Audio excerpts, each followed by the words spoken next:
नमस्कार. आज आपण भरपूर अशा रेसिपीमध्ये वापरला जाणारा असा एक पदार्थ जो आहे, तर तो घरच्या घरी कसा तयार करायचा, तर हे आपण आज पाहणार आहोत. तर आपण समोर पाहू शकता की आपण आता पनीर तयार केलेलं आहे आणि बाजारातनं विकत आणण्यापेक्षा आपण घरच्या घरी आणि उरलेल्या दुधामधून आपण हे पनीर तयार केलेलं आहे. तर पनीर बनवण्यासाठी फक्त 2 वस्तूंची आपल्याला आवश्यकता आहे. एक म्हणजे दूध आणि दुसरं म्हणजे एकतर लिंबू किंवा व्हिनेगर.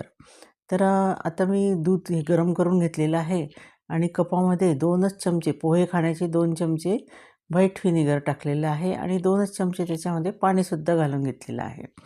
तर पाणी त्यामध्ये नक्की मिक्स करायचं आहे आपल्याला. डायरेक्ट व्हिनेगर आपल्याला टाकायचं नाही आहे. तर आता मी गॅसवर हे दूध उकळत आहे आणि त्याच्यात थोडंसं हे व्हिनेगरचं जे पाणी आहे तर ते टाकून घेतलेलं आहे आणि चमच्याच्या साहाय्याने आपण ते छान हलवत आहोत आणि जोपर्यंत आपलं हे दूध फाटत नाही चांगल्या पद्धतीने तोपर्यंत आपल्याला हे हलवत जायचं आहे.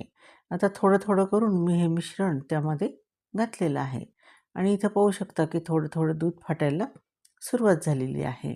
कोणी कोणी अगदी दूध एकदम उकळून घेतं आणि मग त्याच्यामध्ये व्हिनेगर वगैरे टाकून किंवा लिंबाचा रस टाकून त्यानंतर हे दूध फाडतं. परंतु मी नेहमी ह्या पद्धतीने करते की दूध उकळत असतं आणि थोडं थोडं व्हिनेगर टाकून हे दूध मी फाडत असते. तर आता हे इथं थोडंसं मोठ्या ज्या गाठी आहेत पनीरच्या तर त्या आपल्याला दिसत आहेत. तर अजूनसुद्धा हे पनीर असं व्यवस्थित झालेलं नाही आहे. या ठिकाणी मात्र आपण पाहू शकता की थोडंसं पाणी हे वेगळं झालेलं आहे आणि तोपर्यंत आपल्याला हे हलवायचं आहे की जोपर्यंत अगदी पाणी हे पिवळसर पाणी आहे हे वेगळं होत नाही आणि पनीर वेगळं होत नाही तोपर्यंत आपल्याला हे असंच गॅसवर हलवत जायचं आहे आणि खूप मोठा गॅस आपल्याला करायचा नाही आहे, नाहीतर पनीर हे कडक होऊन जातं. कारण प्रोटीन आहे आणि त्याला जर आपण उष्णता दिली तर ते चिवट होत असतं. तर त्याच्यामुळे आता आपण या ठिकाणी पाहू शकता की सुंदर पद्धतीने आपलं हे पनीर हे तयार होत आहे आणि आपल्याला अनेक रेसिपीमध्ये हे पनीर उपयोगाचं आहे आणि बाहेरून विकत आणण्यापेक्षा आपण नेहमी असं घरी केलं तर हे आरोग्यासाठी सुद्धा चांगलं राहील. तर उरलेल्या दुधापासून मी नेहमीच आपलं दही तर रोजच आपण करतो, सगळ्याच जणी करतात आणि खूप जास्त थोडं दूध असलं 1-2 दिवसाचं तर त्याचं त्या दह्याचं श्रीखंड बनवणे किंवा साय जमा करून तूप करणे असे पदार्थ मी घरच्या घरी करत असते. तर अधूनमधून असं पनीरसुद्धा मी करते आणि हेच पनीर मी अनेक रेसिपीमध्ये वापरते.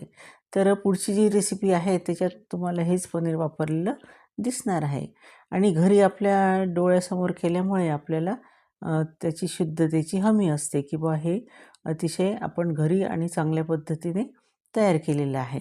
तर आता हे आपण एका गाळणीमध्ये एका भांड्यावर गाळणी ठेवून त्याच्यावर स्वच्छ असा एक कापड पांढरा कॉटनचा ठेवून घेतलेला आहे आणि त्यावर हे पनीरचं जे पाणी आहे किंवा हे दूध फाडलेलं आहे ते आपण टाकलेलं आहे आणि त्यानंतर आपल्याला थंड पाणी त्यामध्ये ओतायचं आहे की जेणेकरून जी प्रोसेस चालू असते उष्णतेमुळे तर ती गेली पाहिजे आणि आपलं पनीरचं आपण जे व्हिनेगर टाकलेलं आहे त्याचासुद्धा वास हा निघून गेला पाहिजे.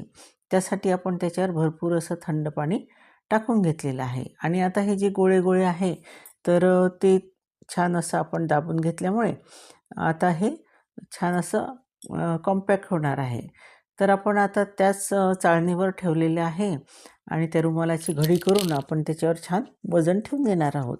अर्धा ते पाऊण तासामध्ये हे पनीर आपलं तयार होणार आहे. जे थोडंफार पाणी असतं ते सुद्धा हे चाळणीवर ठेवल्यामुळे निघून जातं. आपण प्लेन जर ठेवलं प्लेन सरफेसवर ठेवलं तर हे पनीर प्लेन होतं, पण आपलं थोडं गाळणीमुळे थोडंसं हे असं गोलसर असं झालेलं आहे आणि सुंदर अशी आपल्या ह्या पनीरला जाळी तयार झालेली आहे. तर छान तुम्ही चौकोनी घडी करू शकता कापडाची, त्यानुसार त्या पनीरला आकार येतो. तर आता आपण हे कापड काढून घेत आहोत आणि पाहत आहोत की आपलं पनीर झालं किंवा नाही. तर सुंदर असं आपलं पनीर तयार झालेलं आहे आणि आपण पाहू शकता भरपूर असं पनीर हे तयार झालेलं आहे. जवळजवळ 1 लिटर दूध ते असेल तर त्याच्यामध्ये एवढं तुम्हाला 200 ग्रॅमच्या वरच हे पनीर असेल. तर हे पनीर तयार झालेलं आहे आणि यापासून आपण नवीन नवीन अशा सुंदर सुंदर रेसिपी तयार करू शकतो. तर माझी रेसिपी आवडली असेल तर लाईक, शेअर आणि सबस्क्राईब करायला विसरू नका. धन्यवाद.